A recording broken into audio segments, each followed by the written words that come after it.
welcome everyone to At the Bar with podcast. Today's guest, Neil Hinz, a.k.a. Nick Davis. How you doing? Thank you very much. Very good. Very good. Hey, how was the drive in? Not bad. It wasn't as bad as I thought it would be. Side streets a little slippery, but highway's just fine. Still snowing a little bit out there? It stopped actually. Okay, so, good. Yeah. Good. Yeah, it's pretty icy outside. We've got like a sheet of ice on the on the driveway. Almost needed some cleats to get up the driveway. I got that, Patrick. Yeah. It's icy in my pants. Hello. So how are you doing in Sacramento, Patrick? Good. It's a nice high pressure system over the state. It's going to be here a while. Probably not any rain or clouds or fog until February. So Until plenty of February. 55 works for me. Yeah, middle finger right to you, pal. Yeah. Actually, I like January because you can actually tell like the weather turns. So you get you can feel the heat of the sun like mid-January, and you're like, spring is upon us. Yeah. In January, spring is upon you? Yes. Wow. The grass Their is version green. of spring. Yeah. That's true. So Neil, I see you're drinking. We've got some Jameson here for you. How would you Thank like you. a Jameson and Coke? I would love it. Yeah. Thank you very All much. right. I appreciate it. Jameson and And Coke. Stacy, what are you having? I'll have a soul. A sword, I'll have a soul there. and that's a beer, right? That's a beer. It's That is beer. a South American Mexican beer, I believe. Yeah. I got that last night from a friend Yeah, that owns a Mexican restaurant. It's kind of nice. Is that your friend that has a Mexican restaurant? Yes, in it is. Noka? It sure is. As Letterman said, a naka. Andaka. So you came in from White Bear. Live Drive in was White Bear. okay? Live in White Bear? Yep. Lived in White Bear. Grew up in Montemita. Went there K through 12, and then lived in a couple other places. Lived in Duluth. I lived around here, this neighborhood, for a little while, and then I've been in White Bear since 2001. Okay, so quite you a while. moved back home? Yeah. Did the full circle? Pretty much a trader because Montemita and White Bear Hold on. has history. No one has so- what Yeah. Patrick was having.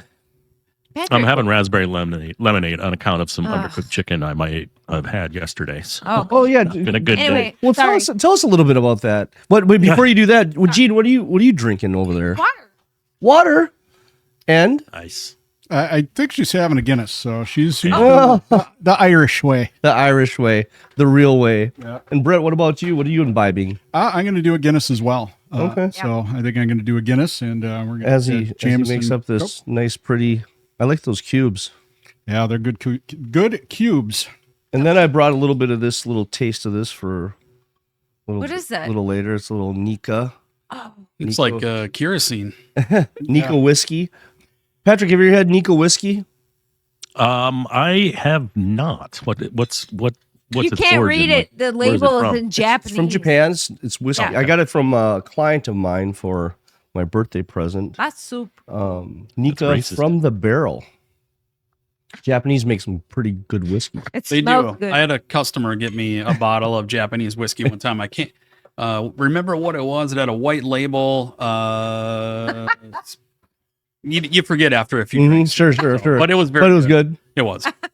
It was different than anything I've ever tasted before as far as whiskey goes. So it was unique. Yeah, I mean the Japanese whiskeys are fantastic. Yeah, because you, Even you their couldn't read scotches. the label. Is though. it? Their scotches are outstanding. They're as good as you can get it from a scotch Scotch. from That's Scotland point of view. for single malt. So I mean has the right humidity, right aeration, the right everything. So I mean they make really good scotches. So when There's not a whole lot of stuff that the Japanese don't do very well. I hate to be biased or anything. It's in their because of culture. Japanese, I mean, yeah. it's in their DNA. I mean, Yeah. it really is. Yeah. They lost a world war, so they're not good at that. It's just since then maybe a few improvements in electronics here and there, but Oh they kind my of suck God. at nuclear weapons. Yeah. Oh shit. Too True soon? that. Okay. True that. My mom was glad that happened, though. Mm-mm.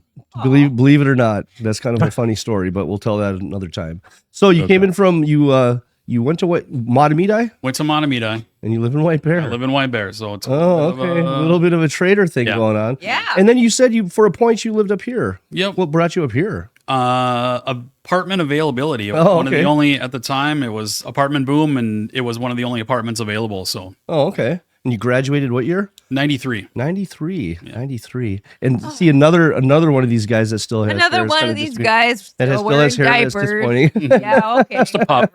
Just a pop. So tell us about your little past there, growing up and going to school, and how was that for you? Well, went to, after I graduated a couple of years out of high school, I was still working just a minimum wage job and figured, hey, you better do something. You better figure this out, because this is not going to be what is going to sustain you for the rest of your life. Yep. So it was literally one day, Brown Institute commercial came on, be a radio DJ, okay. do all this fun stuff. Okay. And I'm like, well, I think I might be able to do that. Okay. I had played guitar for many years, and I really wanted to go to California and take a music theory class and be this great guitar player. But Okay. I'm like, you're not that good, Okay. So what can we do to still be in music, but make a living, that type of thing. So then this Brown Institute commercial came on, and I'm like, let's try it. And, you go down there for the interview, and before you know it, you're signed up for classes, and they've got you, student Hook, line, and sinker. yeah, they got you student aid, and you're like, all right, there's classes that are starting next week, and you're going. And I said, okay, I'll do it. And from there, graduated. And then while I was going to school there, I knew that I had to break into the business somehow, and I didn't want to be doing farm reports in Iowa, right? And so, Why? You don't Yeah. like corn? I do love corn, actually, and so I decided to look into getting an internship, and I did that at the Edge. I had an in there, and I said, hey, whatever I can do, I can. How did you have it in there? Yep. So another one of my classmates was interning for Lisa Miller, who was Okay. the on-air person there at the time, or the afternoon person there at the time. And I said, hey, can you get me an interview with anybody? I don't care who it is. Do whatever. And so got in there, did promotions. Was that Danny? No, the intern. Yeah. What was his name? Can't even remember his name. I can see his face, but Danny doesn't sound familiar. Danny Bukta or whatever. Oh, no. He was the Chris Cordell looking motherfucker. Oh yeah, Danny. No, Danny and I know each other very well. So Danny, when I got there as an intern, he was already interning there, doing that type of stuff, and also promotions. And so, Cornholio? and so, no, it's a different person that I went to school with at Brown, and so they got me into promotions, and I'm like, it wasn't on air, it wasn't what I wanted to do, but I'm like, hey, let's just do this thing and make a name for myself or whatever. So I did that for quite a while there. And after that, somebody came to me and said, hey, what do you think about being on the air? There's an opening at KQ in Duluth. And I'm like, oh my God, I've never lived away from home before. And and it's overnights, and it's only 4 days a week, and it's part-time. And I'm like, okay, well, let's try it. So I went up there for 2 weekends as kind of a trial run. They put you on a Saturday, Sunday night, midnight to 7 or whatever. And then, just kind of see how it goes. And I did 2 weeks of that. And they called me 2 weekends. They called me on a Monday and said, hey, can you start on Wednesday? Oh, wow. And so I didn't even have a place to stay up there. I had nowhere to stay. Wow. And so my mom and I jumped in my car, and we went up there, and we just went searching for apartments. Oh, wow. And we saw some real ratty apartments, some real bad stuff. And so finally found this studio apartment up there. And on Wednesday morning, I left in my Trans Am with a sleeping bag, a pillow, and an alarm clock. And that was it. Wow. And I moved into that little apartment, and my parents brought stuff.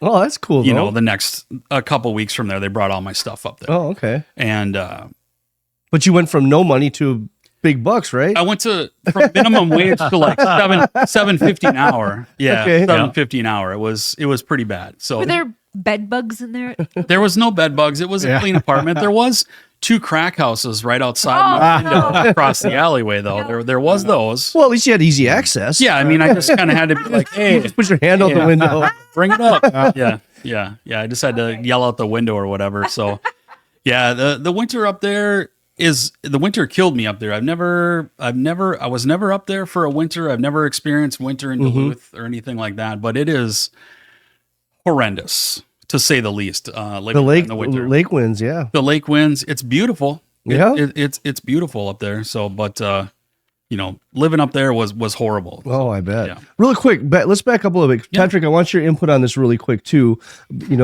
With all the Brown graduates, right? How many actually get on the air? Because there's lots of radio stations, but the main ones are obviously KQ and 93X and WLOL. It was back then when or KDWB and then whatever. What's the chances of actually getting on the air? Yeah, I don't know about Neil's class. In my class, which I think it's 20 to 23-ish students that I graduated with, I placed, it was weird because I went to my first radio job. I did have to go do farm reports in Wisconsin, and it was freaking awkward because I walk in, and in the waiting area for this radio station, there's like 3 or 4 of my classmates sitting there right here doing for the job, and it's like, oh man. Oh, God. And you probably banged all their sisters. Oh my God. And so I got that job, but I had to probably beat, I don't know, a dozen people out of it because the placement director just sends everybody to the place. And I guess I just made sure that the co-host or the host that was on the air at the time, I just made sure me and him got along. We just talked about sports and we had some common things because I knew he was going to tell the GM, hire this guy because he was the coolest, and the other people were kind of nerdy or whatever. But I think initially you get placed, probably 5, 10, 15 people probably go out and get at least an interview or a job. Right. But later, like 5 years later, when I got to like KQ and 93X, I think I was the only one in my class still doing radio at a high level. Wow. So Okay. I don't know if Neil, you have the same kind of story, but Yeah, it was back then. It was unheard of for somebody to come out of Brown Institute and just land a job in the Twin Cities at any radio station. It was just absolutely unheard of. Nowadays, they'll throw anybody on the air. They don't care. They don't care about experience or anything like that. But back then, there's no way that you were cracking a mic unless you had a couple years of big market radio experience back then. And so I knew that when I went to Duluth, I knew that had to be my starting step to get back to the Twin Cities, to be on the radio in the Twin Cities. But when I was at Brown, you could look around the room. I was so determined that this is what I was going to do. You just go full force into it. But I could look around the room and go, you're going to make it. You're going to make it. You are not going to make it. You might make it. And, maybe and you suck. Yeah, there was a lot of that. And I was pretty much right for the most part. A lot of my classmates didn't make it. A few went on to TV. TV reporting and stuff like that. Few went to those farm report things, but that wasn't going to be me. Yeah. So what are all the opportunities out there? I mean, do they place you? Does right when you graduate, they have a guy that goes, okay. Yep, they do. They have a placement program. And by the time that I graduated, because I graduated from Brown and I still worked at the Edge for about 5 months before I moved to Duluth. But they offered me a full-time position at the Edge doing promotions. And I was so mad at Brown by the time I left because I just didn't think they did a good job of, well, really anything. And so I went back. Imagine that. Yeah, I went back to the placement person and he asked if I was hired. And I said, yes, they did hire me, but don't you use me as a number in your statistics because you didn't do this. I did it. Yep. So I did not you. And so I don't know if they ever did or not. I could care less, but I was pretty adamant about that. Oh, okay. Yeah. So then after Duluth, how long were you up there? So I was up there for 1 year. And like I said, the winter killed me up there. And it was unreal. I did on air. I hated it so much. So I worked from Wednesday night. So Wednesday night at midnight till 6 a.m. and then a couple swing shifts on the weekend. And my last shift was 7 to midnight on Sunday night. I hated it up there so much that at midnight when I got off, I had a bag already packed and I drove back to my parents' house, and then I hung out with all my friends down here until Tuesday night. Or Wednesday night, and then I drove back up there straight to the radio station, went on the air, and then I went back to my apartment. Wow. But the winters up there, I mean, that particular winter, that was in 96, I think, 97. Oh, that was probably a pretty terrible winter. I think 96, 97. Didn't we have that snowfall? Yeah, we had back-to-back terrible winters. So yeah, the snow was so deep on the side of the road that they had to dig out the stop signs. So they had to dig down to expose the stop signs, right? And you had to your shift was at the worst hours of the day for the cold weather. Yeah. And so and what was I driving? So Trans Am? I had to sell the Trans Am. I had to sell the Trans Am. So you had your jetpack on? Well, just about. Sacrilege. So I got a rear-wheel drive, 2-door Toyota Tercel manual. Okay. And so basically you're walking everywhere. Yeah. And so it And a shovel. I did have a shovel in the back. I did have a shovel in the trunk because there was one night where it started snowing at about 3 a.m. and we knew we were going to get a lot of snow. And so I got off at 6, and my apartment, KQ at the time, was on London Road, right across from the Reef Club. And all I had to do was come out, take a right, and then the hospital's right there. So I lived on 6th, so I had to just go up the hill past the hospital. Oh, that had to be fun. And so boy. there was many times where... So you knew if you were screwed, you'd be at least in good hands. Oh, yeah. I mean, I knew. And so I'd get a run at the hill, and I might make it up a couple blocks, and then I'd kind of peter out, and then I'd have to back down and then try it again. And but that morning, I didn't go anywhere because I knew it was going to snow a lot. And I came out. I had to be on the air that night at 7, and I came out. I'm like, I'm probably going to have to dig my car out a little bit. I opened the door to the parking lot and could not see my car. It was in a snowbank. It had drifted over. You could not see one part of the car whatsoever. Oh my God. So how often do you have to go to therapy for selling your Trans Am? So have Hey, I tell you what, I cried over that car. I honestly did. I really did. It was a 1987 Corvette Red 350 Trans Am GTA with the black interior. Yep. And I'm fucking pissed off already. Yeah, I'm upset. Yeah. I'm ready to cry for you. Yeah, today. It was beautiful, and I put it in an owner-to-owner car mart at the time. And by the time I got home, I already had 2 messages at home. That was before cell phones, and so on my answering machine at my parents' house, there was 2 messages, and they're like, "Can you please come back? We're waiting here at the car." And so I drove back, and I opened it up for the person. And they looked at it, and they just had cash in their hand, and they handed me the money. And they were like, "Here." And I'm like, don't you want to hear it run first? And they're like, No. well, if it looks half as good as this, it's going to be fine. And I'm like, let me just do you a favor and start it. And so I started it for them, and they're just like, take my money. take the money. They're probably adding more money here. And so we delivered the car to them up in Rogers with one of my ex-girlfriends. And as we're driving away, I mean, I teared up, and she goes, "Are you crying?" And I'm like, "A little bit." Yeah. Yeah. I'm not crying. You're crying. A little bit. Yeah.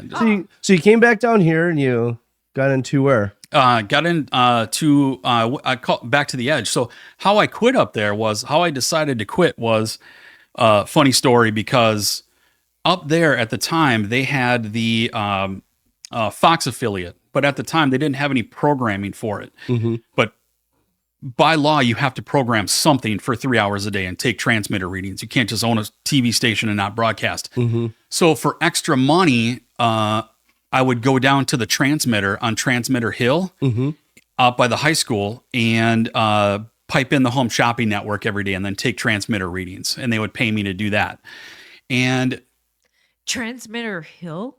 What? yeah, or Antenna Hill. So if you ever go into Duluth, you come down into Duluth, and if you look, to the right is the lake. If you look to the left, you can see all these antennas on the hill. Oh yeah. TV antennas, radio antennas, cell phone, all that I stuff. was like, Blueberry Hill? Yeah. Bitter Hill? And so the first time my program director brought me up there, he's like, "Do you have any snowshoes?" And I said, I don't. Why? And he said, well, the snow gets really deep here. And he says, I said, how deep does it get? He goes, 13, 14 feet. I go, bullshit.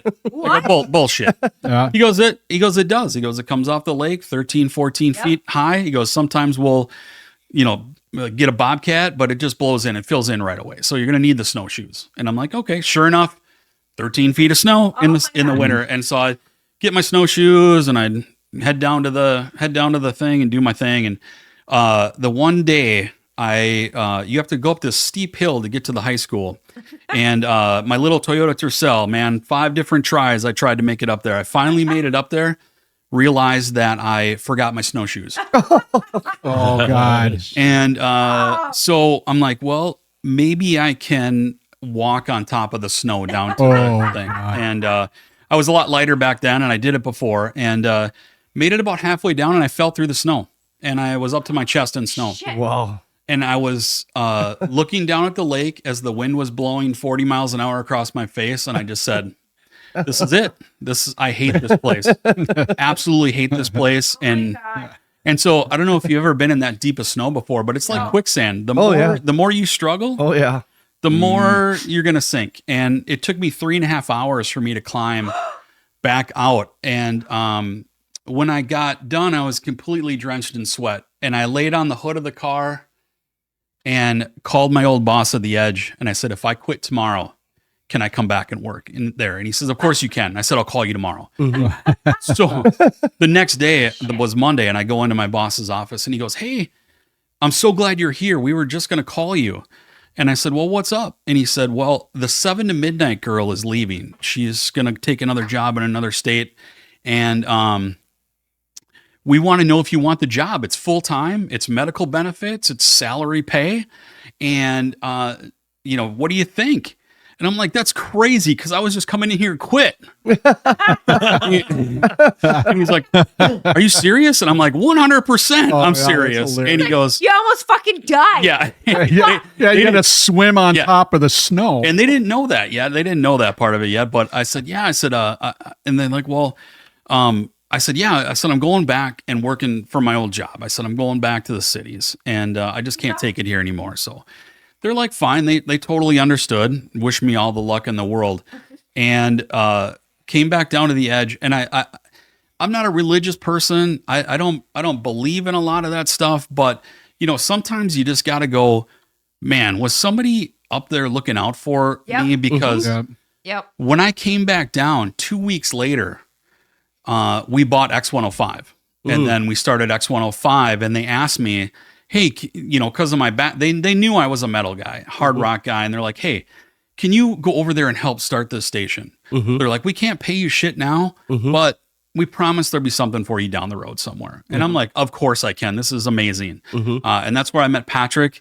And then we did our thing there. And so never looked back from there. And so it was like, man, it was just all about timing. 2 weeks later, here we are doing what I always wanted, being in radio and playing heavy metal music. This is great. That's awesome. Yeah. Cue into Everybody Patrick. that meets Patrick is blessed. Oh, yeah. I've got a similar story to that too. And I got like 2 stories that are like that. So when I was at WDOR in Sturgeon Bay, Wisconsin, it's fucking Packer country. I hated it, but I knew I had to do a year and a half before I started, building my resume and moving on. But I had a friend die, so I came back to go to a funeral. And during high school, I worked at this Amoco gas station. Oh, I remember the Amoco. There. Yeah, Knollwood Amoco. It's gone now. I think it's Jimmy John's. But so I worked there, and I stopped to get gas, and the owner, her name was Peggy, and she's like, are you back? Are you back? And I'm like, no, I'm just in town for a funeral. And she's like, oh, I need you back here. And she goes, I can't find anyone that's good. They're stealing from me. I'll make you an assistant manager, and I'll give you $10 an hour. And at the time, I'm in Sturgeon Bay making $5.50 an hour, I think it was, in 1995. Crap.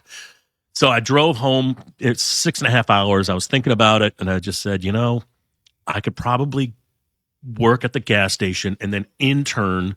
So I called Mae Young, who was on air and who I'd interned with throughout Brown College. She's like, dude, Wally needs a guy. Like, can you answer Wally Walker's phones from 9 to noon, Monday through Friday? I think they pay you like $5 an hour. And I'm like, yes, I can. That was the going rate.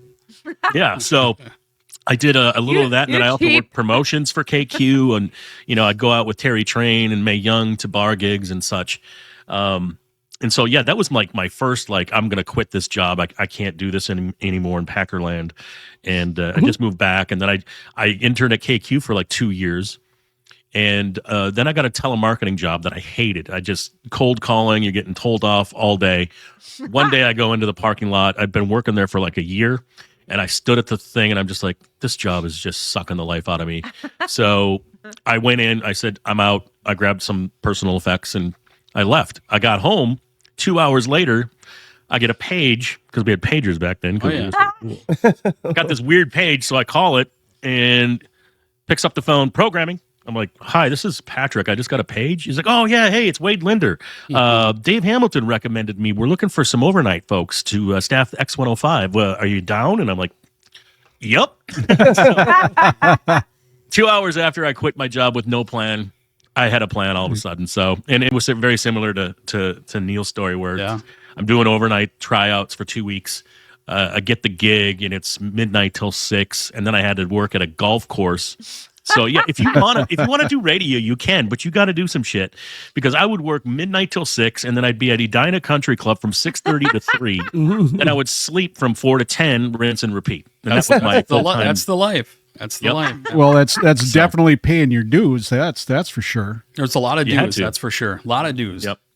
How many years? Similar is to that? Neil, the night shift opened eventually, and then the midday shift opened eventually. So it opened up, Patrick. I hung around and did good work. It opened up, Patrick. You were first, right? And then you came in after. Is that what it? So I was already there. Oh, you were already there. I was already there. And, Okay. I was doing. I hadn't started the metal shop yet. They hadn't asked me to do that part yet. I was just doing promotions, and then I was helping out with on-air shifts, because they knew I could fill in shifts and stuff like that.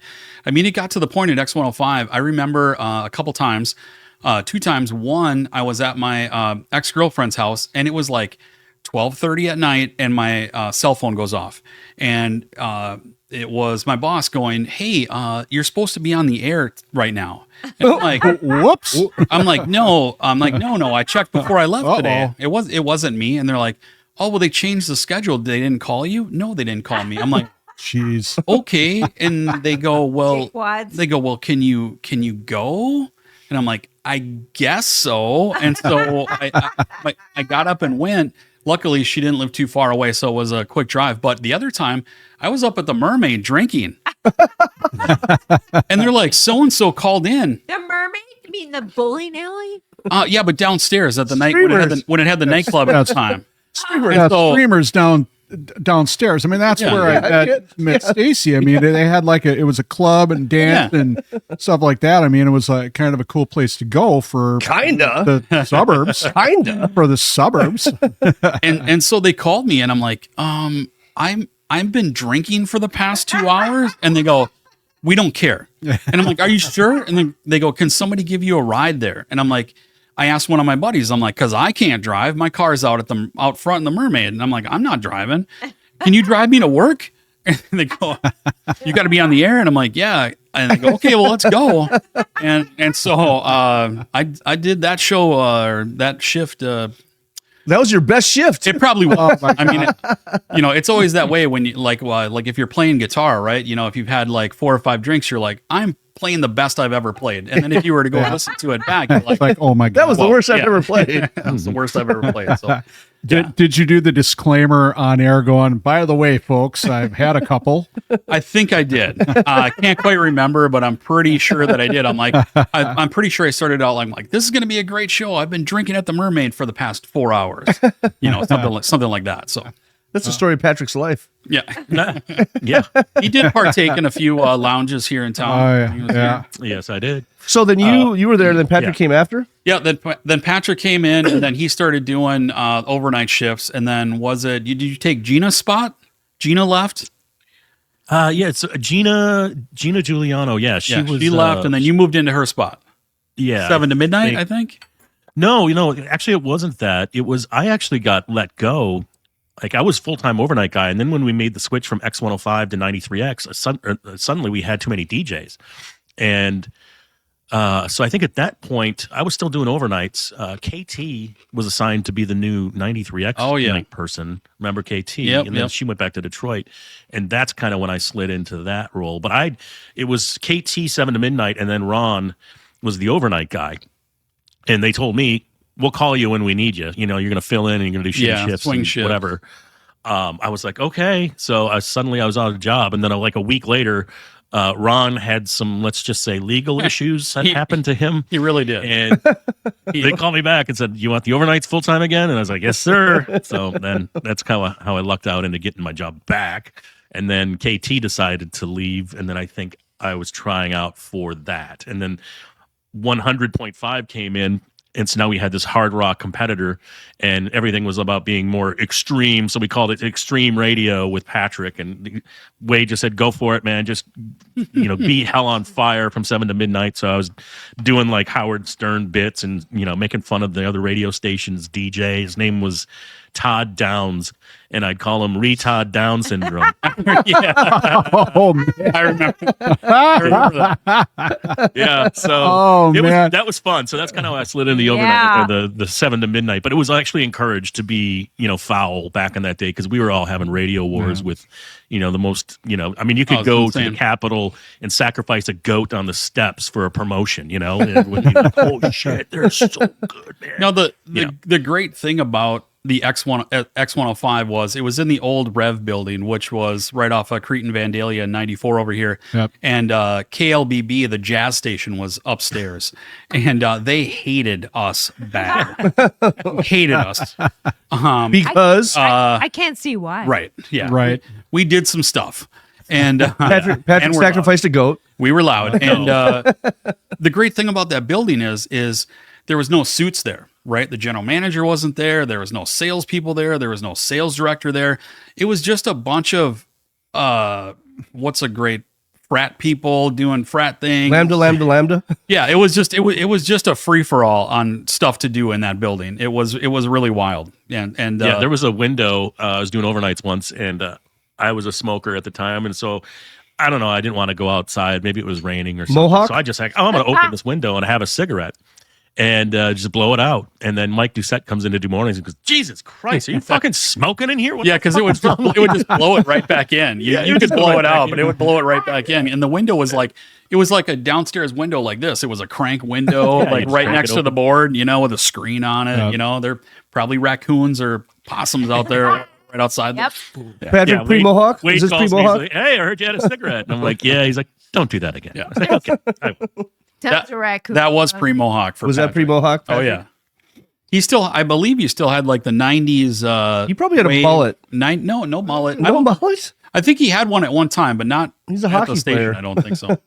Yeah. No, I was kind of preppy boy at the radio station. He had the and collar I think- shirt. Oh, really? Polo I do shirt. like the polo shirts and normal hair. I was He had still a finding lot of myself, glitter. Patrick had a lot of glitter. Yeah. Well, think that we were was in the doing- later years. He had glitter. But Yeah, and I think we were doing promo stuff because I think we finally had a great air staff. We were all settled in, and the promotion director, Wendy at the time, I think we were doing we're getting ready for a 93X Fest, and we didn't have uniform bios on the website. The website was new, so she's like, let's get everyone professional mug shots, and she kind of came in and suggested you need to be I don't know, we should get you a mohawk. If I paid for a mohawk, would you rock a mohawk? Yeah, and everybody had their own theme. Yeah, Remy was all big, hairy, and and I didn't have tattoos. I was wearing polo shirts. I really didn't fit the part. So luckily, she kind of knew about imaging and what a jock should look like, and Wade agreed. And they actually sent me out and got me a red and black mohawk for the pictures, the station pictures. And then Spiking a Viking evolved out of that, because then I thought, oh shit, when football season comes, I could do this purple or purple and gold, and that's how I. So everybody liked the Mohawk? Is that what Oh, you're yeah. saying? Oh, they thought it was great. Yeah. We all thought it was great. Yeah, there's a picture of Patrick when you're younger, and you're biting down on some, a necklace, and it's spraying everywhere, and you had the big mohawk, and you were a little bit more Patrick than Spiking Viking, but it's one of the Nick coolest pictures I've ever seen. And Nick Davis has I think his picture was you have like CD in your mouth because you're like aggro metal shop. Yeah, I had a bunch of broken up CDs, and I was like had them in my mouth, like eating the CDs. I still have that picture to this day. I still use it on some. I think that's my LinkedIn picture. Honestly, I'm pretty sure it is. I still use it to this day. I love that picture. Yeah. So I think we probably had like the greatest time at like going out to like Ryan's and X Fests. Oh my God. Do you have any stories that stand out? You know, it could be about me or just anybody on the staff, but I remember. Do you remember the one night I was plastered at Ryan's? Yes, and I think okay, Yeah, like, yes. I think you were so plastered. You Tomatoes available, they would have been throwing them at me, man. So we can't wait to hear this one. Do tell. I believe the story he's talking about is American Head Charge was playing at Ryan's, and we got there quite early. It was a good lineup, and of course we love hanging out with those guys. Super awesome. Miss all of them to death. But Patrick got a little bit more inebriated than the rest of us, and a little bit more. Since American Head Charge was a local band, Patrick played them on Loud and Local, and since they were awesome enough to play everywhere, I also played them on the Metal Shop. So they asked both of us to intro the band, and we go out there, and Patrick just charges right past me, right to the mic, and just proceeds to just go off. And about me, he's like, "Do you know who this guy is?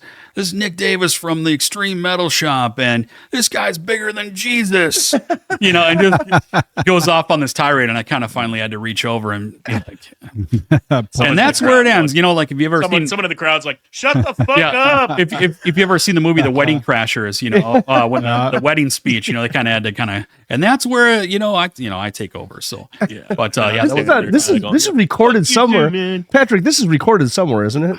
Thank God this is before the cell phone era. Oh my God! I know, but they had to have a recording. Well, so right? What's crazy is there's a guy in town. He has a YouTube channel called Minnesota or MN Psychosis Filmer or something like that, and he used to film all the shows back in the day. He was at every single show. So every now and then he'll post shows on YouTube or whatever, and I'll have a friend or family member go, "Hey, did you know that this is on YouTube and you're introing this band?" And then I'll go watch it. And I'm like, "Oh no, I remember that. I didn't even know I was being recorded." So yeah, I mean, he recorded a lot of shows. It's probably out there somewhere. I should ask him. We should dig around. I should ask him specifically, "Do you remember this show?" Because he probably would remember it. But wait, Patrick, was that what you were talking about? Was that the time? Was that the time you were talking about? Yeah, it was. Yeah. Because that came up fast. Oh yeah, I learned early. Like, okay, that's bad. Like, dial it back a little bit. Dial it back. That's bad. Yeah, no, that's burnt. That memory lives rent free in my head forever. That was a great fun time, and we did have a blast. I mean, the level of talent that was on that station at the time, from the morning show, Weasel, Josh, and Nick, then Patrick, then Remy, the greatest of all time, and Ton and Jesse and everybody else. I was talking to Remy about it a couple years ago at the fair, and I said that to him. I said, think back on the talent that we had there, dude. And he goes, the hair on the back of my neck just stood up. And I'm like, me too, because it was impressive. And when we went out, and on the town, we were a force, and we had a blast no matter where we went. And if there wasn't fun there, we were going to make fun. So what about 93X Fest? So I'll set this up for you because we're a radio station, and a lot of stations do it now. Like there's a country station that does a twice a year festival, but it's a great moneymaker because radio isn't making money off ads anymore. So, but back in the day, we could do a festival just for funsies. We had budgets and things, but I think we probably made some profit on those. Those were big though. Yeah, so that's what I was gonna say. So you've got a radio station staff of a program director, assistant program director, and then 5 to 10 promotional interns that do the street work. Yep. How does that work when you guys were setting up those huge shows? Yeah, so there'd be we'd work with Rose Presents. They were the main production company in town here. They still are doing their thing today, and they would help us with the show prep and the actual execution of the show. When it came to bands, it was a lot of times we'd put feelers out to the record companies and say, hey, we're having this show on this date. It's always Memorial Day weekend. We'd love to have your band here. What do you think about that? And then the negotiations would start from there as far as what the band was going to be paid, what night they were going to play on, what they needed as far as to pull off the show and that type of thing. So it really took about 8 months of planning to get to the show. So it was a lot of work from booking the bands, who was going to play on what date, the riders, who was going to be VIPs that came into town, the record company people, and that type of thing. Unfortunately, we didn't make a lot of money doing it, but it was a blast, and it was great PR for the station. The thing that kind of killed it was radio politics and record company politics, because what it came to be was, hey, we're not going to give you this band unless these other 5 little shitty bands that we have are going to be on. Not only on the show, but you need to play them on the air. Right. And so that's where you would hear these shitty bands on 93X and you'd go, why is this band on here? Sure. Well, we needed to play these bands so they would do so that we could get this kid, we could get Kid Rock or Incubus or whomever it was to play the show. And so we found out that it had a negative effect on the radio station following that formula. Oh yeah. And then they decided to stop it. Now, what was the one? It's borderline illegal too. Like you can't, the label cannot give you money to play their artist, which they didn't. So it was a weird. They didn't give us money, but it was a wink, wink, nudge, nudge. Correct. Kind of it was a weird. We'll do it if you. Yeah, and so it's not. There's no money being exchanged, so it's not breaking the law. But it's like, you do this for me, and I'm going to do this for you, type of thing. And that's and that's just a quid pro quo. It is. Yeah. And I had a taste of that here in Sacramento. Was I was the assistant program director, and we would put together a holiday show, at the Arco Arena where the Kings played. The arena's gone; it's a new one downtown now. But I was tasked with, like, in June going, hey, we're doing a Christmas show. Who do you got? And here's our budget. And a lot of the bands were way too expensive, but also you're trying to predict future success. So you might have like Foster the People, which was big in the alt world at that time, but they hadn't broke yet, same with like what's the other one that I'm thinking of? They do Thunder and the Thunder, Lightning and the Thunder. Sounds terrible. Yeah. But at the time they were huge, so you were trying to decide on a headliner, and it was one of those where, like, okay, so my boss would just say, spike it. They give you a song that they want you to play that's on the same label. And what spike it means is you just go into the format and you just kind of drop the song in. You're not programming it. It's not set up to play a certain number of times a week. You manually have to go play it. And we just dump like a bunch of shitty songs on at 3 a.m. just to satisfy, they wanted 10 spins. I was okay, here's your fucking spins. But yeah, it got kind of dirty like that too here. And so I'm glad putting those shows together was awful. It really was. Felt so dirty afterwards. It was just like, and then it got. I've never been date raped, but I know what date rape feels like the next day now. It also, my butt never hurt. Well, it also got to be a little bit of negative PR on the campgrounds there, and there were some incidents that happened, unfortunate incidents that happened at the campground that, a lot of parents would say, well, you're not going to that show. And so ticket sales kind of dissipated as well, no matter who we had. But the one funny story is, there's many funny stories on it, but the one year it was 3 days. We decided to do it 3 days instead of 2. And it was only because I can't remember what big band, if it was like Kid Rock or Incubus, they could only do it on a Friday night. So we're like, well, if they can only do it on Friday, let's just make it 3 days, right? So it was 3 days of shows, and Kid Rock headlined one night, Incubus headlined the next night, and Everclear headlined the next night. And then it was just this litany of huge bands. I can't even name them all or think of what other ones that day that were on those days, but tickets to the show were $9.37. I remember that. Yeah. Yeah. And people emailed to complain that it was too expensive. It's so Wow. well, but they got pissed off because they thought I know there a few people were angry because they paid for the campground stuff that was the 93. Yeah. So they paid for the campgrounds. It didn't include the tickets. Didn't include the tickets. So they go walking up there to go in. It's like no, and they're like, oh, I never heard that before. and they didn't have the money because they paid for the campground and then had to go back. So wait, was this in Detroit Lakes? No, this wasn't. No, Detroit this Lakes. is in Somerset. Somerset, Wisconsin. Okay, what was the one that was in Detroit Lakes? You guys remember that one? Detroit Lakes. I can't remember the other big one. Right before WeFest. That's WeFest. No, there's Detroit. WeFest and there was a big Detroit Lakes one. I remember that right before WeFest. I can't remember what that one was. Okay, but so yeah, Somerset, Wisconsin. Somerset, Wisconsin. Okay. Yeah, we kind of put Somerset on the map. Okay. Yeah, and I miss all those guys out there. That was fun.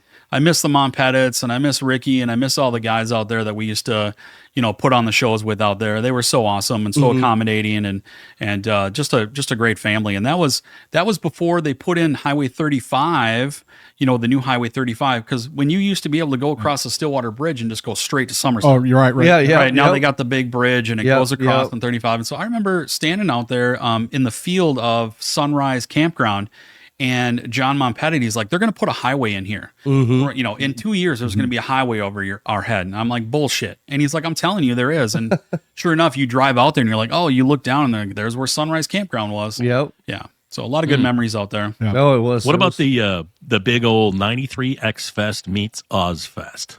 Do you have any stories about working with Sharon Osbourne, or I think Tommy Lee had some incidences going on? Oh yeah, that was oh my god, yeah, he certainly did. So that was a great time. I dealt with Sharon a few different times, and she was nothing but gracious.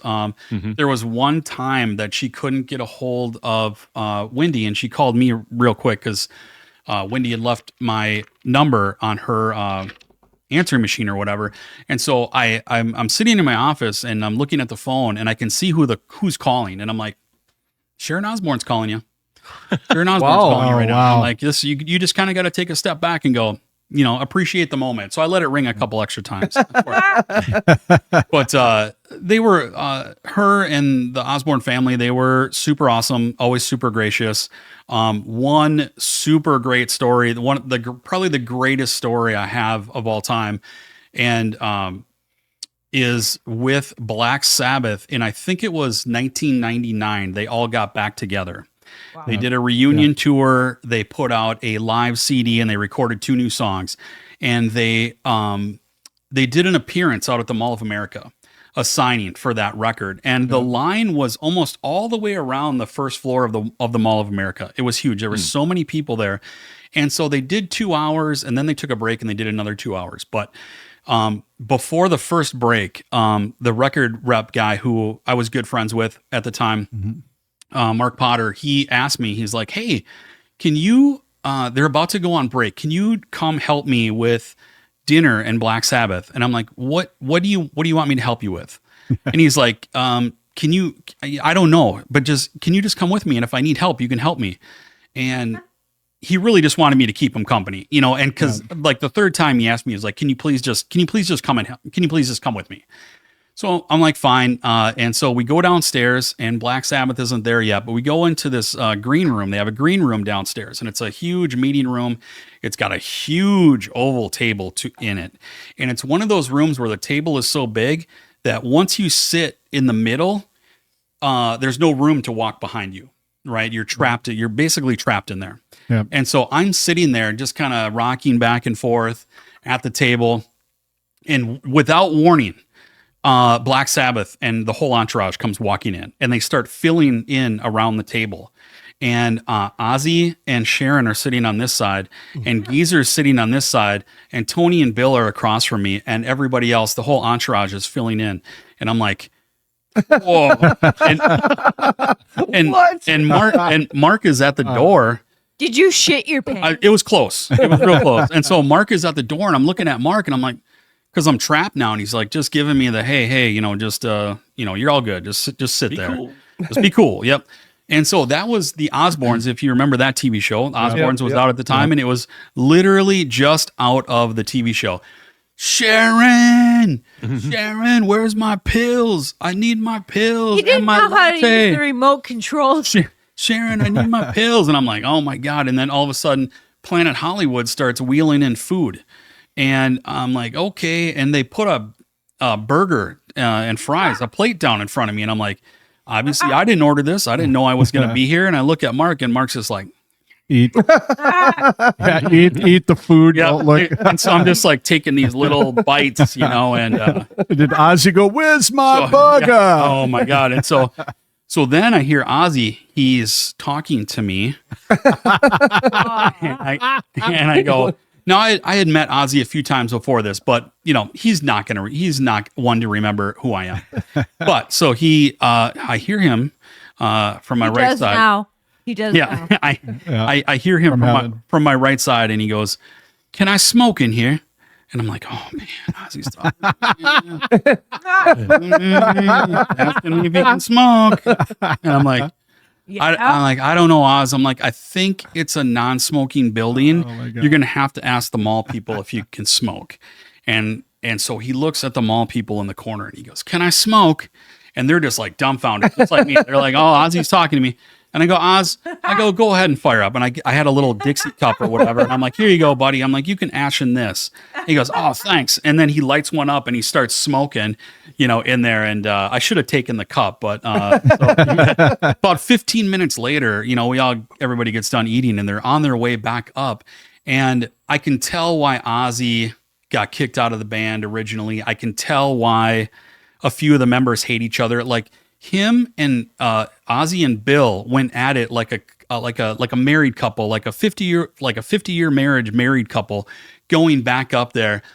Bill, get your effing ass moving, and just calling him every name in the book. And then Bill would come back and yell at that Ozzy. would be me and Brett. And it was about, they turned a 5-minute walk into about 25 minutes getting back up there, just yelling back and forth at each other. And that's probably one of my best stories I've ever just, having dinner with Black Sabbath. Yeah. Well, the correct answer would have been, oh, can I smoke? You'd be like, you're fucking Osborne. You can do whatever. And that's basically what I said. I'm like, go ahead. I'm like, just ashing this. No, You can fucking snort. Light the place on fire. I don't care. You can snort or smoke anything you want. Well, yeah, it's Ozzy. You're like frickin' Osborne. Well, what exactly do you want to smoke? Yeah.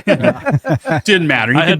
You could do whatever you wanted. Yeah. I had one of those surprise things too. This was like an X Fest weekend.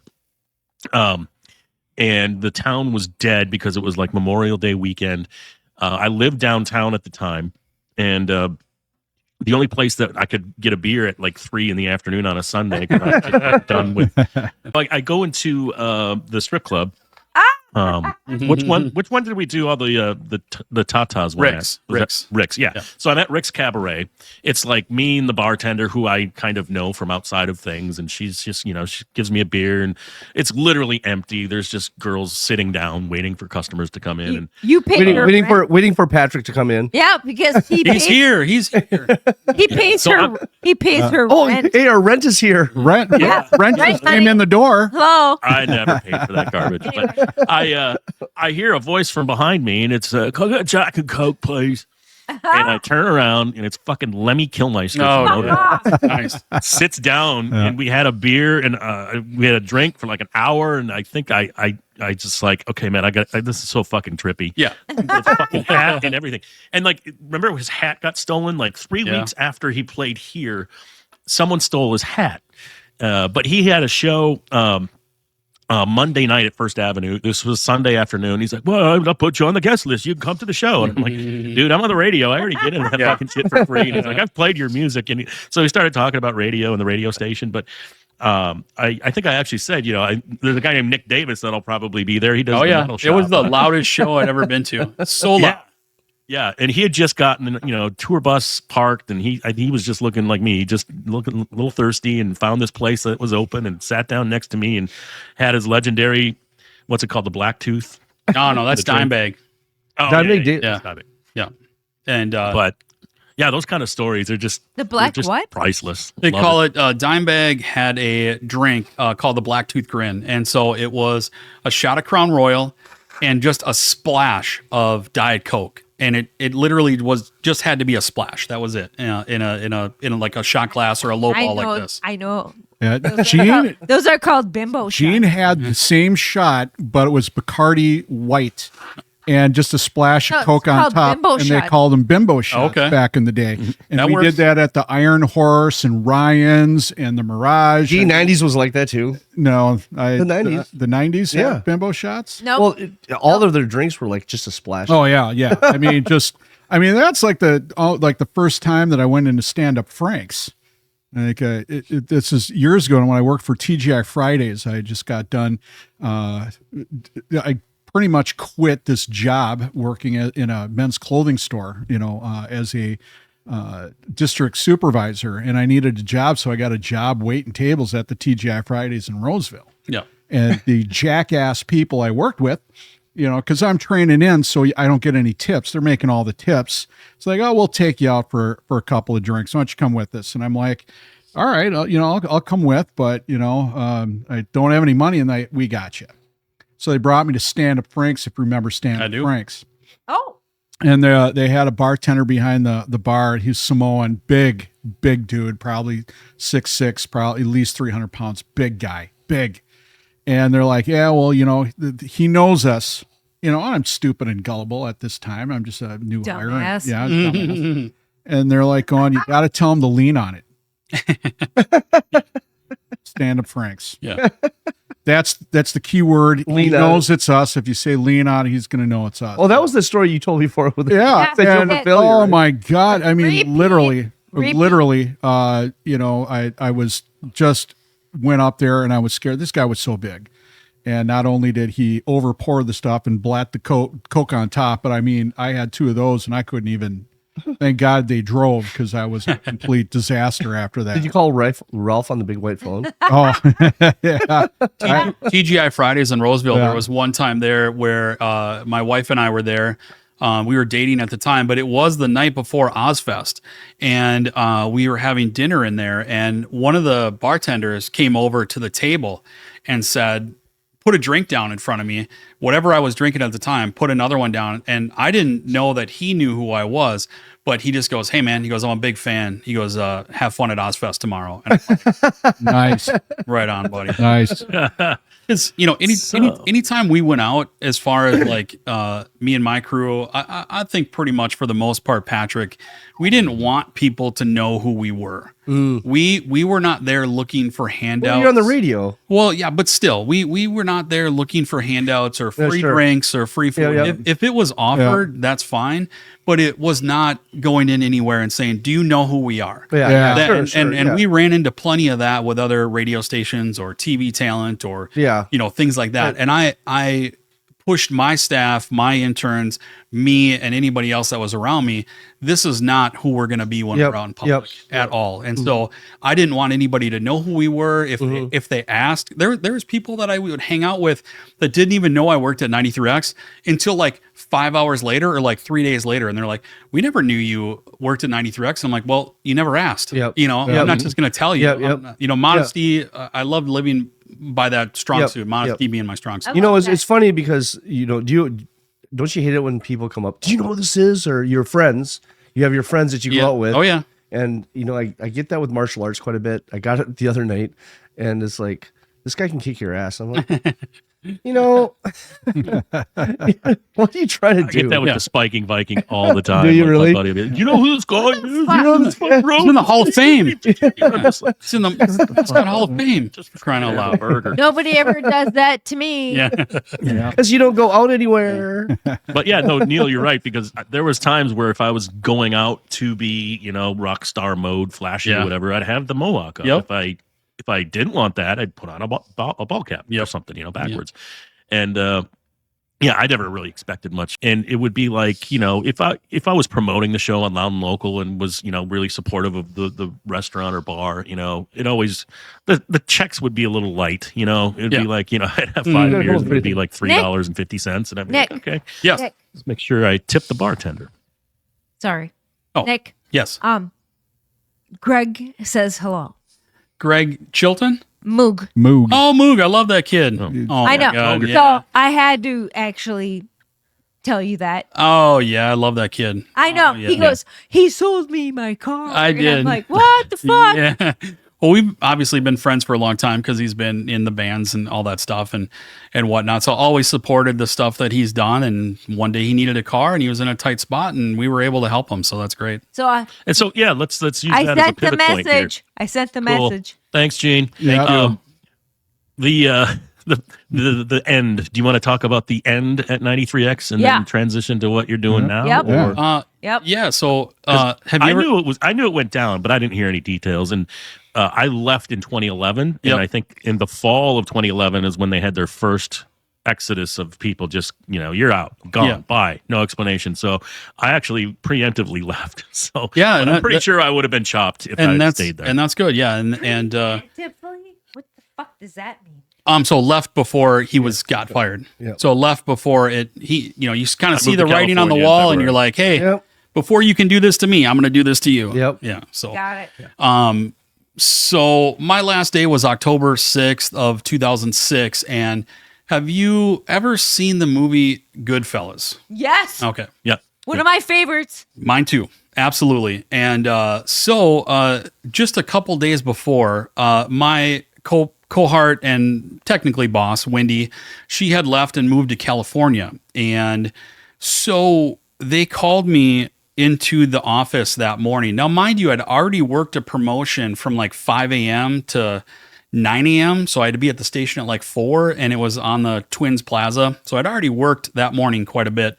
And then Wade Linder comes by and he says, hey, general manager wants to talk to the both of us. And I said, oh, cool, let's go. And so we're walking down the hallway, and I think I'm going to be made, right? Mm-hmm. I think, oh, Wendy's left. They're going to promote me. I'm going to take over the department.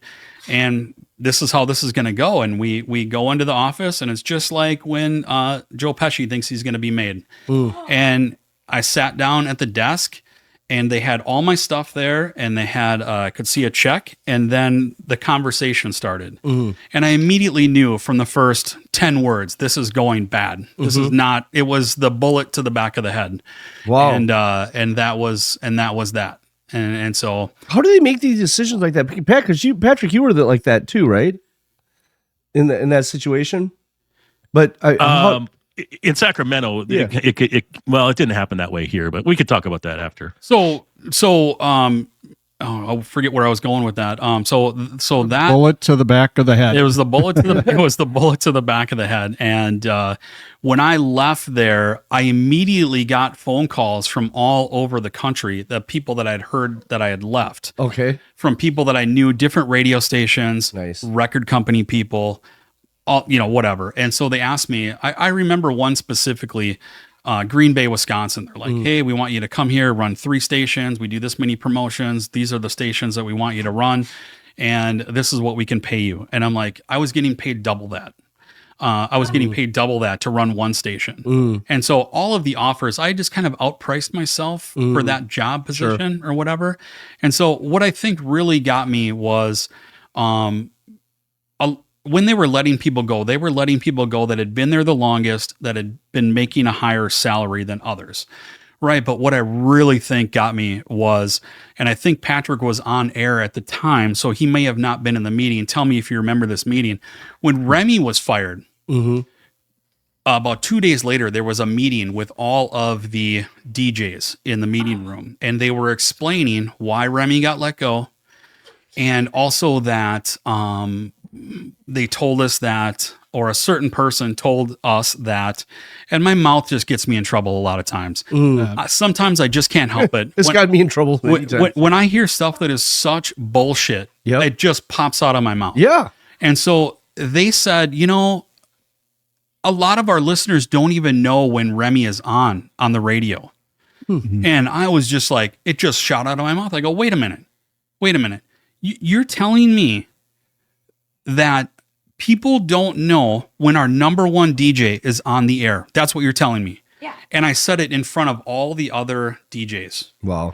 And Yep. and the manager was like, if looks could kill, I'd be dead. He was so pissed because not only was I an on-air DJ, I was also a manager. And managers aren't supposed to act like that and push back. But it was such a bullshit statement that I just couldn't help myself. And so I think that locked in my fate, and they left me on because shortly after that, they moved the metal shop to Sunday nights.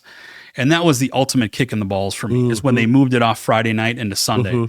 And I did that for like 2 months. And then after like 2 months, then I got the bullet to the back of the head. Yeah. It's like, you can't push back on systems, and it got me in teaching. So Yeah, it sure did. Yeah. So I had my Were you at that meeting, Patrick? Were you there? Were you on the air that day? I was on the air that day. I heard about it, but I was not there. No, I would have remembered that. I would have been like, geez, Neil's swinging some big balls here. But I think I was on the air when that happened. And, because then Wade went right down to Hamilton's office and told him what happened.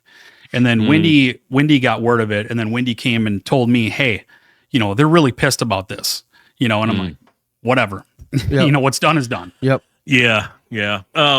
So I worked in California here from 2011 to 2016. I was lucky enough that there was an assistant program director job at the alt station here when I got here.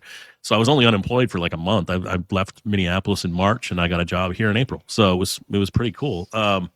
But I worked for, let's just say he wasn't my style of a boss. Try to keep it politically correct. But, yeah, I'll put it this way: if I was offered $500,000 a year to work for him again, I would decline it. Oh, wow! But I had like a 1-year contract, a 2-year contract, and then a 2-year contract, and then they came back and offered me a 1-year contract for the same amount that I was making at a base salary of $49,000. I don't mind talking about this now, but it was $49,000. But then I was getting $3,000 bonus for hitting ratings. Like top 3, 18 to 54. And so the station, when I started, was 17th in the market. And then we were consistently top 5, but doing great in the top demo that I was being paid for. So I was getting like 12 extra grand on top of that. So I'm at 61 grand. In the last contract he offers, it's, we're going to we have to redo your bonus structure. So if I get number 1, you get $10,000 per quarter. And he's like, that's like 40 grand a year if you get to number 1. I'm like, I ain't getting to number 1 on a jockless morning, jockless station. There was no jocks. It was just music. And no morning show, no promotion staff. Over the years, same thing. Is like I got there and there was a promotions director, promotions assistant, promotion workers. I had 2 staff that were on the air with me, and by 2016, it was just like me. Yeah. It's like I'm already doing the job of 3 people. Now you want to take money out of my pocket. So I just it wasn't on board at that time, knowing that the end was coming. So and then it was the 4th of July. And he had asked me that week before the 4th of July weekend if I'd sign it, and I said no. And so Friday, the GM, 2:00 says, "Hey, if all your work's done, you can go home." And my boss was not the GM, but he was the operations manager. But so I got that email. I'd done all the music logs. Everything was set for the weekend. I never have left a radio station early in my life, because there's always stuff to do, especially on a longer weekend. You have 2 more days to program music of. So I just said, you know what, I got all this shit done, and I went home early. And then Tuesday morning came back, and I got the old, I'm going to talk to you. Yeah. So then it was the dreaded conversation. The needs of the station aren't being met, and I said, okay. The needs. He's like, you got anything else? I'm like, no. Because he would like to fucking fight and go back and forth. And I was like, I'm not giving you the pleasure. I just said, okay, cool. Cool. Like, here's your severance, and Luke is going to take you down for an exit survey. Or I was like, all right, whatever, see ya. So that's how it ended. And I had been applying for jobs the whole like 2 months of that. And like, again, all this stuff happens. A week later, I got a call for a job at the state of California after I got fired. So it's just like, nice. I don't know, man. I got good juju going on. Timing. Well, timing. Yeah. Crazy. It's karma. It's karma, Patrick. You have good karma. And now I make well over 49,000 plus. 52 at least. Yeah, but you live in California. Yeah. So if you make that salary in Minnesota, what are they charging for bags out there? Is it like $5 a plastic bag at the grocery store now? No. So this is funny. They started a tax like 5, 6, 7, 10 years ago. You had to pay a dime for a plastic bag. They just passed a law that just went into effect on January 1 this year. No more plastic bags. Oh yeah, you don't even have the option to pay for them. Don't even have them now. Now they're giving you paper bags, and they're cheap and flimsy, and they still charge you a dime for them. It's like, Oh God. For paper fuck bag. out of here. Do you bring your own bag to grocery store? No. Some people do. They wear flannel. They wear flannel because The they're blue from hair. Oh God. They're all here in Minnesota right now. So just so you know. Yeah, no, they're it's here. quiet here. There's no riots here. What's going on? And rent is They've mobilized. And rent is $3,000 for a studio apartment. 500 square feet. Yeah. So Neil, what are you doing now? So how did that transition? How did you transition out of radio into a new career? Because that's like I had to live through that too. It's like, oh God, I've done radio. Now what? Yeah. So I wasn't ready to give up radio yet. I was still fighting for it, and so I thought, hey, if you outpriced yourself in these jobs, how can I still be in radio but make a living? And the only thing I came up with was sales. I could do sales. But so I started applying for all these radio stations here in town, and nobody would hire me because I didn't have any radio sales experience. And I said, yeah, but I have like 10 years of promotions and marketing experience, and that's kind of just the same thing. Only you don't have the pressure to close, right? I can still present, I can still do proposals, I can do all this stuff. I just need a little help to get to that next step. And nobody would hire me, right? Same thing. Don't have any experience. And my dad sat on some type of panel with one of the general sales manager for WCCO, and they also owned Jack FM and Light FM at the time, and said, hey, my son is he's been in radio and he's looking to get a sales job. And so I interviewed with Jack FM the entire summer. So it was October I got let go in 2006. 2007, shortly therein, I started interviewing with Jack, and about every 2 months, they're like, we just don't have a place for you yet. We really like you, but we don't have a place. We really like you, but we don't have a place. And it was getting to a point at the end of the summer where my unemployment was running out. And I almost took a job selling cars for a friend of mine's dad at Trans Am's? Jeep store. No, I wish. Jeep store up in Coon Rapids. And so they're like, yeah, well, we'll hire you. And then the day that I was going to start, I called him up and I said, hey, Jack FM just called me last night and they want to do another interview, and I'm just not ready to give up radio. I think they're going to hire me. And so I'm going to have to bow out. I hope you're not mad at me. And they were totally fine. They're like, we get it. So they ended up hiring me at Jack FM. Yep. And I could sell for all 3 stations. And before I even started the job, I was like $5,000 deep. I had to buy 3 or 4 suits. I had to buy my own laptop. I had to all the things that go along with it. So started that job, and they basically said, here is a cubicle. There's your phone. There's a phone book. Let me know how many sales you got by noon. Right. And so I was just like thrown to the wolves. Right. And so I dove into it. Anything that I do, I'm going to do 1,000,000%. And I did really well at it for 4 years, and a little bit of a recession hit in 2011. And I had a lot of big clients like AT&T, American Girl, and Connections Academy. A lot of these clients. And I was still at Jack FM at the time. And I just decided I had a plan. I was going to quit, and I started looking around for different jobs. And I thought, what else could I do? I'm kind of done with radio. But not really. And so my little brother worked at White Bear Mitsubishi back when it was Saturn. So I knew a lot of the people there already, loved how they did business. I bought all my cars from them there. And I thought maybe I could go back into the car business. I detailed cars in high school. I kind of had an idea of how things worked. And so I called the owner there and I said, hey, it's Matt's brother. Thinking about changing radio careers. What do you got going on? He's like, well, come on in and talk to us. And so I went in, they said, we'll hire you on the spot. And I said, well, can I just take the weekend to think about it? I said, sure. So I went into my boss and I said, hey, I've got this plan and for me to stay here at Jack FM. And they just totally shot it down. They're like, we're not in the position to help anybody right now. And I said, I felt so good. I was like, I just looked right at him and I said, you know what? I said, I'm going to jet. I'm going to go play golf for the rest of the day. And I'll be back tomorrow at 8. And if your answer is still the same, I'll have a letter of resignation in my hand. And next day came, I followed him into his office after a meeting, and he said, answer is still the same. And I said, cool. I said, I already knew that I had the White Bear Mitsubishi job. And so I'm like, I'm going to dip. And I walked out of there with my little box at like 11. I said, I'll let all my clients know that I'm out. And I walked out of there and I never felt so good. Like this huge weight lifted off my shoulders. What was your little box? All my my trinkets, trinkets. When you have your box and they show people walking out of their job that's with the it. box. Yep. So we used to tease Neil. We'd say, "Oh, he's got a nice doll collection." He's like, "They're figurines."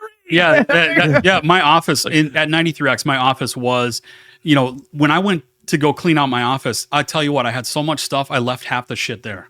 There was so much I couldn't take it all with me. I had left a like lot of it there. the cream of the crop, Star Wars memorabilia, rock stars, Autograph stuff, fans, posters, gold framed records. things. Yeah, it was cool. So do you know Richard? I do know Richard. Oh. Yeah, I do know Richard. So do I. And I'm going to try to get Richard on the podcast. Oh, here. yeah, you should. Yeah, he's a great guy. He is a great interview. Yeah. He's a great guy. Yeah. He's the one that I met with originally. Okay. And so that's the person I reached out to. And he said, "Is this Matt's brother?" I said, "Yeah." Okay. He said, "Well, come on in." Awesome. And I worked with him since they started the Mitsubishi brand in March of, they started in March of 2011. I started in September of 2011. Yeah, Okay. so- Well, I'm going to actually send Richard this podcast and this. yeah. It's awesome. Yeah. And then, So if you need a car, yeah. you got a good guy here. Are you still working for him? Oh yeah. Okay. Yeah. So I've been there this will be my 15th year there. And so, I tell people, if you need a car, it doesn't have to be a Mitsubishi. I have a network of 125 dealers in I the want a 5-state new area. Range Rover. Range Rover? Oh Yeah. my gosh, buy a warranty. Yeah, no kidding, man. Yeah. Buy a warranty. Buy a warranty. Well, her Range Rover's done really well. We've just had to do some maintenance, but she's got a 2013 Sport, Okay. And how many miles did she put on a year? 60,000 total now. Wow, for that's good. 2013. So I mean, and we drove it down to Tennessee and back, yes. and it's great. And Good. we haven't had to put a whole lot of money into it. Sure. I mean, so it's been pretty darn Under good. Okay, under so 10,000. What are you going Sometimes to you sell do me? Well, it's probably been around, over the past So what are you going to decade. sell me, Nick? Whatever your wants and needs are, we always bring people in. Well, What's- I live what's in important? Minnesota, so it has to go through snow. Yeah. Very nice. So Not a problem there. I mean, not that I'm biased or anything, but I drive a Mitsubishi Outlander. I've never ever got one stuck. I've taken them through snow 2 feet deep. Outlander's a nice vehicle. Super reliable, huge warranty, bang for the buck, and you get a lot of that. All right. So So you're working for Mitsubishi right now, and you got any good things coming up for them? right now they're doing through the end of the month. They're doing 0% Okay. financing for up to 60 months on Outlanders and PHEVs, which is nice. So. And so, do you have an itch like we do? Like, I've wanted to do a podcast, but I just didn't want to set it up and pay for all the stuff. But then when So you had Brett. decided to do this Yeah. and asked me to do it, I was like, hell yeah, I'm in. Yeah, so do you have thanks. any inkling to Thanks, maybe Brett. do some podcasting or something like that on the side to keep your foot in the I thought toe in about the water? I thought about that, and Richard actually asked me about that when I first started working there, and we were almost going to get the metal shop on. Jesse, who we used to work at 93X, he went to Rev 96 in St. Cloud for many years. He was on air up there and the program director up there, and he said, "Hey, why don't you record a metal shop and you can just send it to me and then we'll play it." Why don't you just do a couple demos of what you might do and then playlists and stuff like that? And so I did it a couple different times, but he just couldn't get it past management. Management was just not having that. They're like, we're not playing this type of music on the station. So that kind of fizzled out. And then,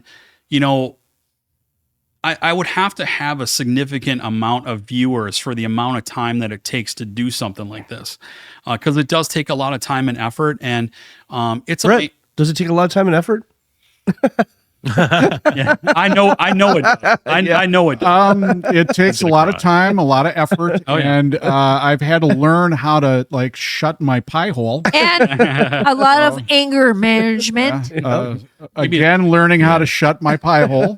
So So I just recently on my YouTube channel, I was able to finally, when I left, I took all of my intellectual property. I used to have, when I was sick or on vacation, I had little tapes that people could play. So it sounded like I was there in the studio, but it was just a tape, for somebody to put in and play. And so I had 6 or 7 of those shows, and they were all on digital audio tape. And if anybody knows, those DAT players are very hard to find. They're very expensive. Most of them are broken and need parts, and they don't make them anymore. And so for years, I tried to find somebody that had a studio that would record these for me. Finally, I think it was last summer or the summer before, I found somebody with a studio that I paid to have them put on MP3s. And so I've put them on my YouTube channel. And so, you know, some of them have 200-300 views, you know, some of them have 40, you know, and that's kind of the telltale sign for me. Until those hit big numbers, it wouldn't be worth it for me to invest the time and energy into that. But so, okay, so do you talk to Richard all the time, or do you still talk to Richard? Probably about once a month. Once a month? Yeah. Okay, because I don't know if you know Mel. Richard obviously lived on White Bear Lake. Yeah, Mel was his next door neighbor. Next door neighbor, and she's a very, very close friend of mine. Oh, cool. So she came over. She's going to be on the podcast as well. Awesome. We're going to get her back. We had some technical difficulties that night, so but we're going to get her back. But Richard, I've known through her. Yep. And we want to get him on the podcast. So if you want to ask him to be on the podcast, I haven't reached out to him yet. Sure. If I see him, he just like randomly shows up because he doesn't work for the store anymore. Yep. He's doing his own thing. Yep. And so he'll just randomly show up with a friend that wants to buy a card. So we usually don't know when he's coming or what time he's coming, but yeah, if I see him, I'll mention it to him. Great guy. Absolutely. Yeah. Very generous. Neil, you'd be very proud of me, because when we were doing radio, and you actually said the one thing in the bio, you and me were the only two that got to play whatever we wanted. 100%. So, that's crazy. And they trusted us, I guess. But when you were doing the thing, I was so kind of just enveloped in the hard rock of the world. What we were playing on the radio is what I listened to. I did like some metal and, you know, Metallica, of course, you know, big band, but, you know, a lot of the stuff you were playing, it just wasn't for me. But now that I'm 53, I'm burnt out on alt, I'm burnt out on hard rock, I'm burnt out on classic rock. What I listen to now, and especially when I'm going to go ref for a hockey game, is I put on the Slayer Pandora playlist, and I'm getting into like Sepultura and you know, all the good old Anthrax and get your blood boiling, doesn't it? Yeah, I fucking love it. So now I listen to country and heavy metal now. Yeah, that's what it's down to, because that's all I can like listen to. So it's like your drugs, you know. You get the hard rock to get you up, and then you take the country to bring you down a little bit. Is that what it is?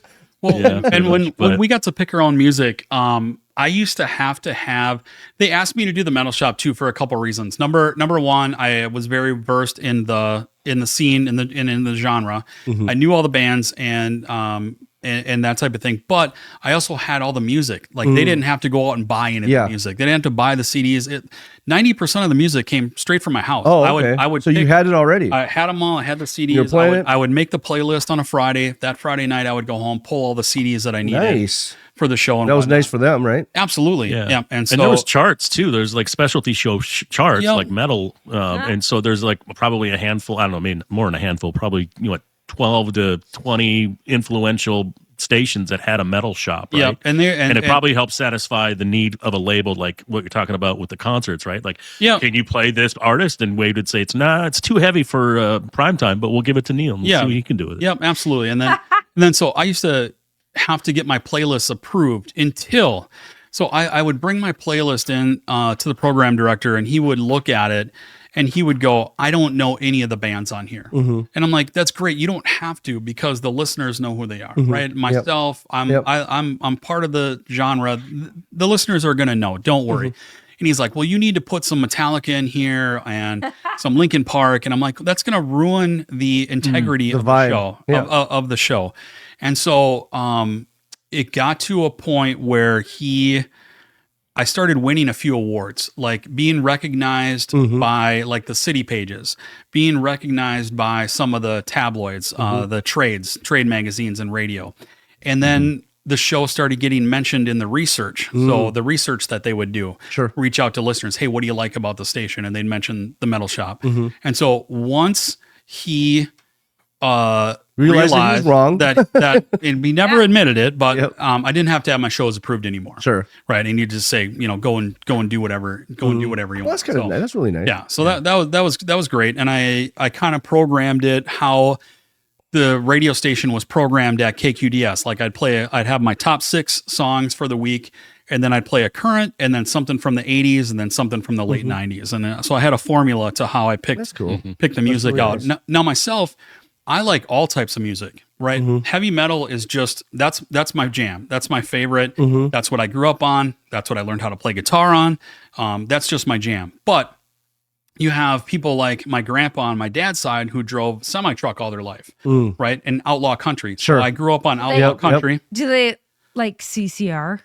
Oh yeah, yes, I love CCR. And so then on the other side, my grandpa on my mom's side, they were into like 30s and 40s like jazz, music. Yep. And so I have fond memories of both. And then country, old school outlaw country and classic rock. Gave you a good background. Classic rock at KQDS in Duluth and stuff like that. So there's very few genres of music that I don't like. Yep. Right. So if you ask me like, hey, what's your favorite outlaw country band or artist? I'd be like this, or what's your favorite this, or what's your favorite band in this genre? There's, it's pretty much today's rap is the only thing that I don't like. Old school rap, Run DMC, Beastie Boys, things stuff, like that. Oh yeah, for sure. When Run Hip hop, when Run DMC, old school stuff, yeah. When Run DMC played X Fest, and I got to stand on stage like right next to Run DMC and watch the whole set, like I was just I suppose vibrating vibrating the whole time. You were there, Patrick? Yeah. And one of them had the hat, and I had my huge mohawk, and he's like, "You want this hat?" And I'm like, part of the show. I'm like, "You can't have the hat." He puts it back on. Oh my And he's like, "What's like that?" Yeah, it was just like, You know what? I was actually just sharing a video with that video with the white hat. Did he have a white hat? I can't remember. I think it was a black. hat. They were the black fedora. Yeah. I want to change gears really quick. Let's talk. Are you still playing guitar? And let's talk about your family a little bit. You're married and you have kids? No kids. No kids. Okay. We never had kids. I know Patrick. Congratulations on the girls and those kids. Never had kids. We just decided it was. We said, hey, if it's one of those things, if it's going to happen, it's going to happen. We're not going to force anything. Sure. If it happens, it happens. And if it doesn't, we're just going to be the cool aunts and uncles, and we're fine with that. Yep. So.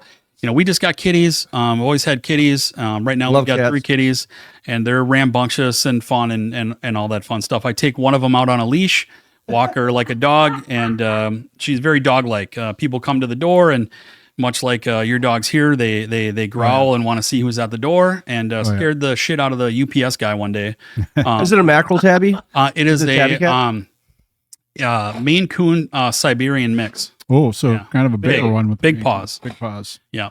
So that's. I have the dog of cats. It's a mackerel tabby, and he goes out and he brings in lots of animals. I found an animal last night. Yeah, they love that. They love that. He just goes and dead something in your bed when you go to sleep.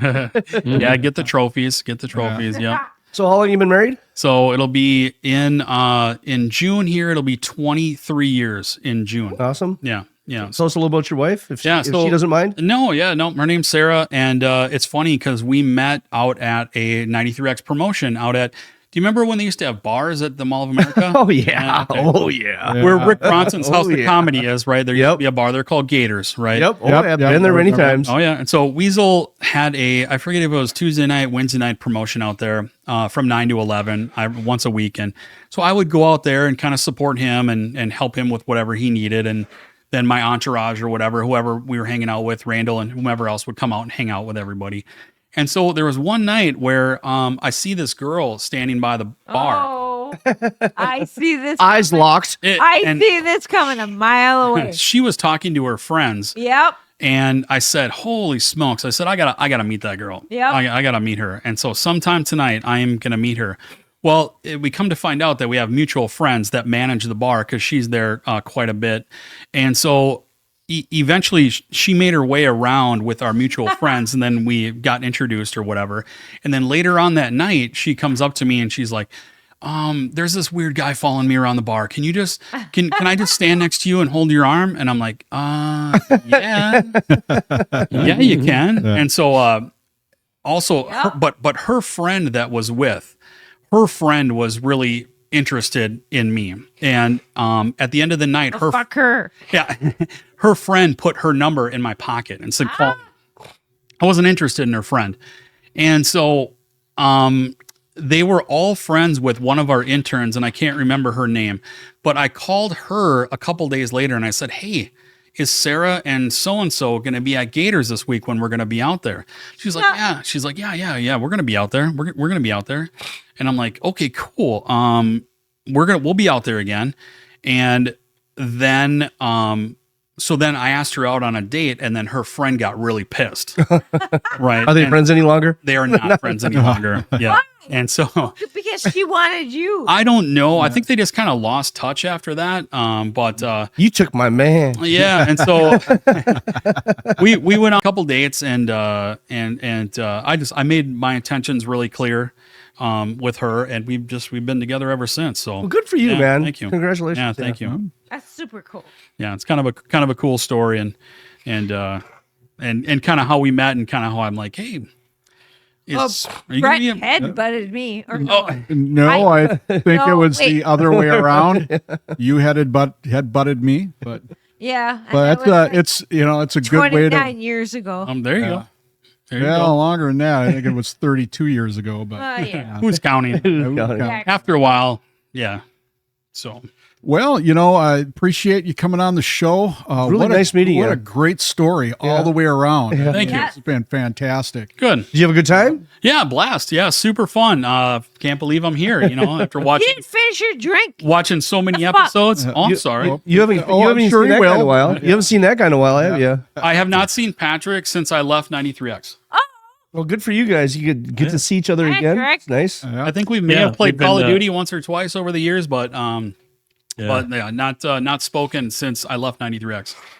Yeah, so we're dipping into the 93X pool. I think it's almost dry now. So sorry Yeah. it took us a couple of episodes to get to you, but we wanted to be polished Yeah. before we had before we had appreciate it. the star on. It's nice to have you on. Thank you. Yeah, thanks again for showing up. Yeah, absolutely. Folks, thanks for showing up to check out the podcast again. We can't do this without you. So if you like the podcast, make sure you hit the like, share, and subscribe. Until next week, we'll see you around.